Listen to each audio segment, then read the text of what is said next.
Hey y'all, I'm Elisa and I am the Scrappy Wife behind scrappywife.com, and today I have a process video for you using the Wholehearted kit from Illustrated Faith.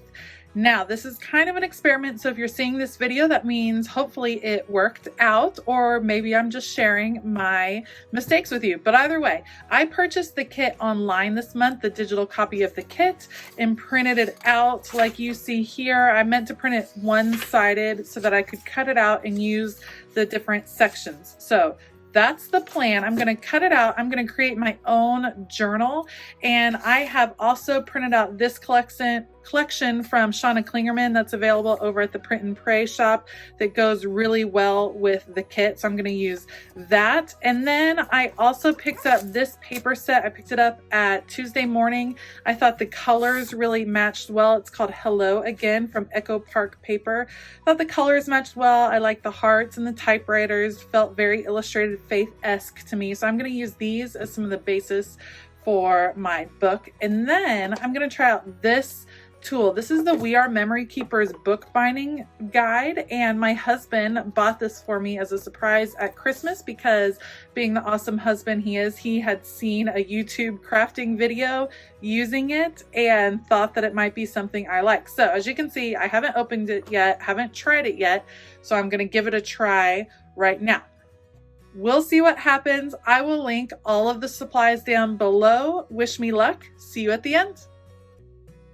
First things first, I'm going to trim out all of the pages from the digital copy of Wholehearted. This was written by Becca Jensen, and I love that Illustrated Faith is offering these digital copies of the devotional.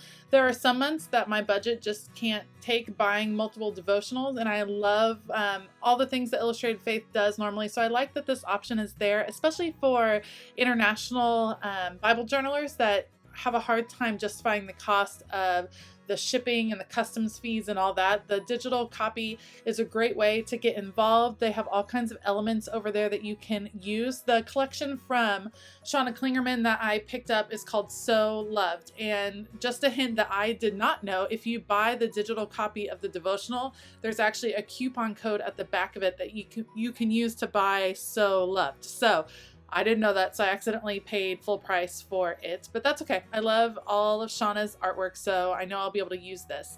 I trimmed out my pages here. I picked out pages from that collection I showed you, and I'm trimming them to 9 by 11. So 9 inches is the max that you can do with this bookbinding tool. It's the max that fits in there height-wise, and then of course there's no limit lengthwise, but 11 inches kind of felt right.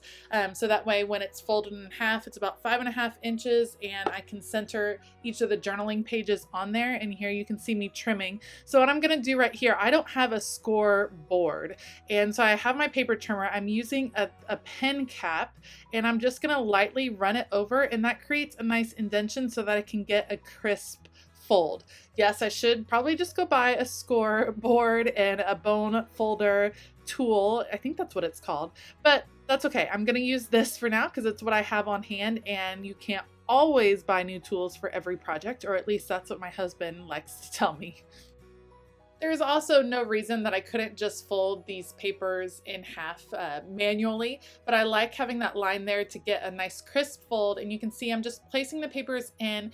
I'm lining them up to try to do a wilder print or a louder print with a more toned down one, making sure the colors coordinate.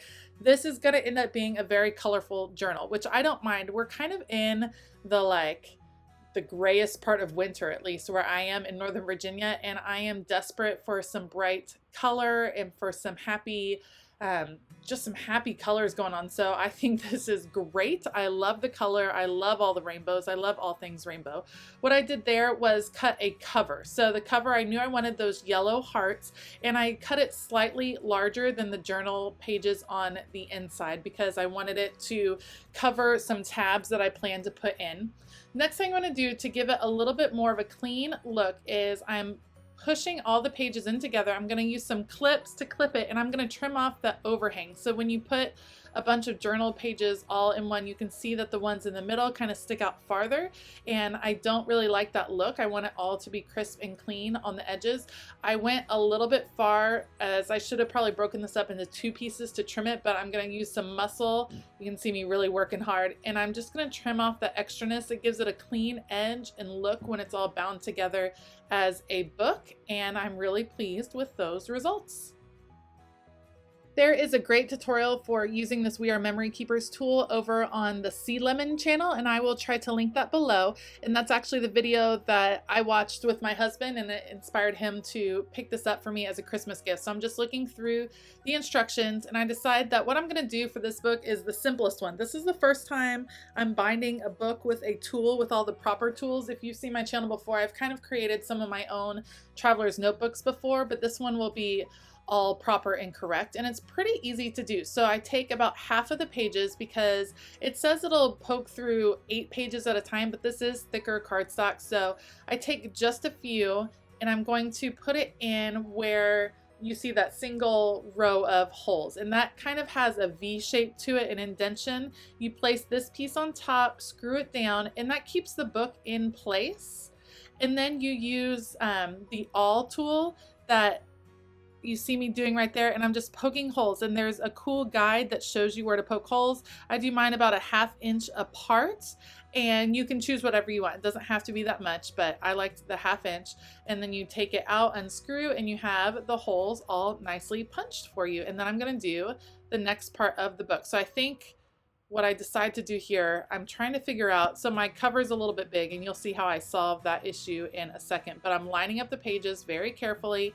You take your tool, the ruler guide has the same shape as the indentation below, so it really fits nicely in there. You screw it down, and then you use this tool right here to poke those holes, and they will line up perfectly with the other holes because the guide helps you make sure everything is lined up exactly right so that I can sew the binding in just a second. So the cover was a little bit trickier because, like I said, 9 inches is the max for this tool, and my cover is just slightly bigger. It's probably about 9.5 inches. So I do something that you're not supposed to do, and I kind of just force it in there. It's bent up a little bit at the top and a little bit at the bottom, but I center it, and again, go through and poke the holes. It pokes really easily. It does not take a lot of force. So if you're worried that you won't be able to punch through, it's not hard at all. So it's a little bit of bent, you can see that, but I flatten it out again, and I end up with the correct holes, and not a big deal. I mean, you can't really go more than about 9.5 because that'll really crunch up your paper or whatever you use for your cover. You can do anything. This tool punches through leather and vinyl, it says. I just didn't have any leather and vinyl on hand, and my crafting budget honestly was done for the month, so I couldn't go buy anything for the cover. So that's why I ended up using the paper that I had on hand right here. So this is the string that came in the kit. It's kind of like a wax string, and you get a nice straight needle that's pretty big that also comes with the kit. I like that this bookbinding kit has all the tools. It seems like a great kit for a newbie like me. And what I'm doing here is called a saddle stitch, and they explain it in the book, but also Sea Lemon does a great job of explaining this over on her channel. Her channel is all about bookbinding, and it's really interesting, and I love her product or her projects that she has. So what I'm going to do here is a saddle stitch, and it's pretty easy to do. What you end up doing is kind of going every other hole. So you end up, I don't know how to describe it very well. You can see there's like a space in between each stitch on either side, just in and out. All the holes line up because I was able to use that guide. I'm going through, pulling it in. This is, like I said, a special thread. It has a wax coating to it, which makes it stronger so that it will hold up as a bookbinding thread. So I wouldn't use just any thread you have on hand because I'm not sure that it would hold up over time as you worked with the book. So you can see for the saddle stitch, pretty easy, just back and forth, your standard sewing pattern. If sewing is not my forte, so for me, any pattern is not standard, but just in and out with the sewing. And then what you do is when you get to the bottom of what you're sewing, you go back and you fill in the spots. You go back through the holes and fill in the spots where you don't have the stitch on that side. So you can see I'm on the back. Now I'm going to come back through that hole that I just came out of I'm going back into, and it's filling in those loops. So it looks like a solid stitch on both sides, and really it's just going down and coming back up on that binding.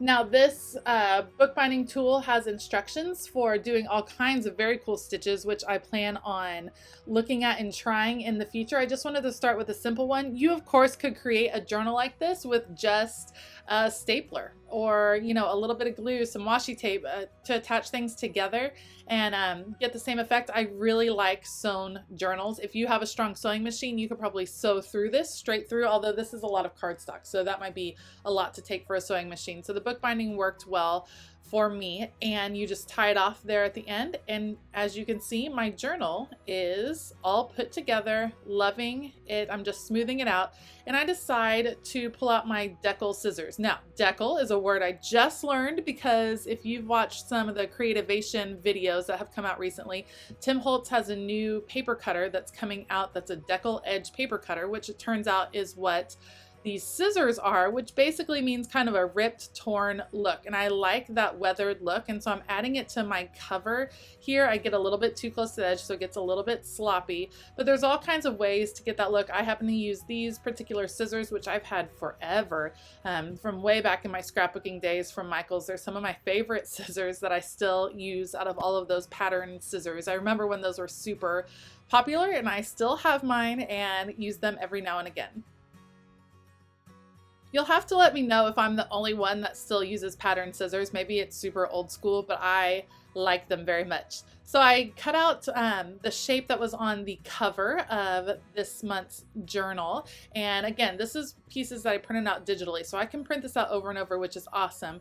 Cut out the title, adding it on to the front, Wholehearted, and then I'm going to look on the back, and this is the back cover that I printed off, and again pulling out those trusty decal scissors, cutting that out, and then putting that on the back just to remember that it's an Illustrated Faith kit.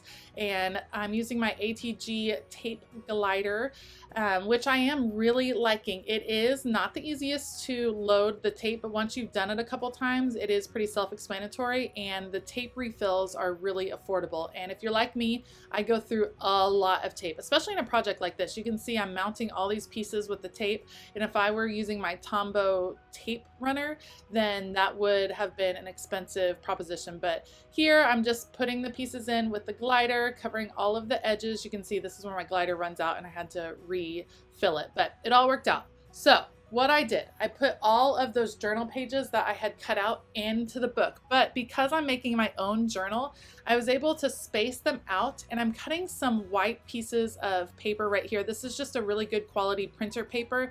It's not the cheapo kind, but it's not cardstock. I'm cutting it to, let's see, I think this is 5 by 8.5, and you can see it fills up almost the whole page, and I'm able to put it in the journal and create pages that I can journal on directly opposite of the journaling prompt. So I have a little bit more room to do my artwork, to write my words in this journal. A detail that I'm adding is one that is in the graphics for this month, and there are a lot of staples in the graphics, which is, I think, is super cute. And so because I'm adding in these journal pages, I'm putting the staples in first and then putting my adhesive on and then putting it down. That way it doesn't staple through the whole page, but I still get that texture, that little bit of interest on those white pages already built in. And like I said, I can come back through and add to those and put my artwork or just write some long journaling, and it gives me a little bit more room to work than if I had just purchased the devotional straight from Illustrated Faith. Here I'm pulling out an alpha set that I picked up this summer from Illustrated Faith when they had a big stamp sale, and I'm pulling out some distress oxides that I believe match pretty well with this kit, and I'm going to create a page here in the front. And I saw this idea from Southern Couture, and I will link her below, where she kind of creates an intentions page or like a prayer page to open each devotional, which I think is a fantastic idea. So here I'm just stamping out the phrase "my intents," and I can add some journaling here later to fill in this page as I jump into this devotional. I'm going to pull out this rainbow from Shauna Klingerman's set So Loved to add a little bit, and then what I end up doing is I'm going to fussy cut out the rest of these die cuts from this set, and I will have them available as I journal through the rest. At first I was going to go ahead and go through and add them in but there's already a lot of color in the pages that I chose, and I just want to wait and see how the journaling hits me as I jump into the devotional, adding in a few hearts with these Distress Oxide inks, and I will link all the ones down below that I used. And that is almost done. I'm almost done there with the journal, but I decide what I want to do is add just a few tabs. So here, this is Shauna Klingerman's set again. I'm going to trim out some of her tabs and I'm going to add it to each section. So there are 5 sections. The first, Wholehearted, is kind of like the introduction, and then it goes through some different phrases. So seek is one of them. Then we have trust, to give thanks, and ending up with love. And I cut out these tabs and I decide they are only printed on one side, so it's white on the opposite side. So I'm going to go ahead and mount them on some of the cardstock that I had left over from trimming out these paper pieces. That way they are double-sided tabs, so you can just see pattern and color everywhere. I'm putting the tabs through my Xyron sticker maker, which is a really easy way to add adhesive to smaller pieces and make sure they're nice and covered. So I have those, I've put them through, they're all sticky on the back, which is the cool part about that sticker maker. I have had mine for a while and then I forgot to buy a refill and just hadn't used it, and now that I've purchased a refill, I am using it all the time. So I will cut out those tabs. I'm leaving just a little bit of a border around the front, and then of course the back will have the additional pattern paper because it's two-sided. And then I'm just going to add those in, same tape glider gun, adding those into each section. That way I will be able to find it easily when I'm studying. Like I said, my intent was to go ahead and go through and add embellishments throughout the journal, but there's already a lot of color and I decided to just hold off and wait until I started really jumping into the journaling. So this was all just a setup. I'm super excited to read this devotional. Like I said, the colors are really intriguing and the subject is really intriguing. And if you are not following Becca over on Instagram, you should. She is Writer Girl. I'll have to link it below, Writer Girl. And she is just a delight. So check it out and consider buying the digital copy. I had a lot of fun with this one. Okay, here's the final look at my book. So I'm super happy with how it came out. It was pretty easy to do. I'm going to write my intents for this devotional in the front, and you have the introduction. I added the tab to each section so it was easy to get to the main sections. And you can see I put in the white journaling, so I have lots of room to add more things. It is bright, it is colorful, but I love that, and I think it's going to be a lot of fun to work through it like this month. There is something about creating your own journal that, I don't know, just makes you even more excited to dig in. I still have lots of things left that I can add. I have lots of the printouts from Shauna Klingerman. Plus, of course, when you buy the digital, you can print it out as many times as you like. And then I have these that came in that Echo Park set that I can use, the stickers, and then some journaling cards that could come in handy as I work through. If you liked this video, please give it a thumbs up and consider hitting that subscribe button as well as that bell notification button. Also, I have just started an email list, so the link for that is below, and it's just in an effort to keep in touch with all my scrappy friends and to send out some tips about every other week is the plan. I hope you have a fantastic day, and as always, keep it creative.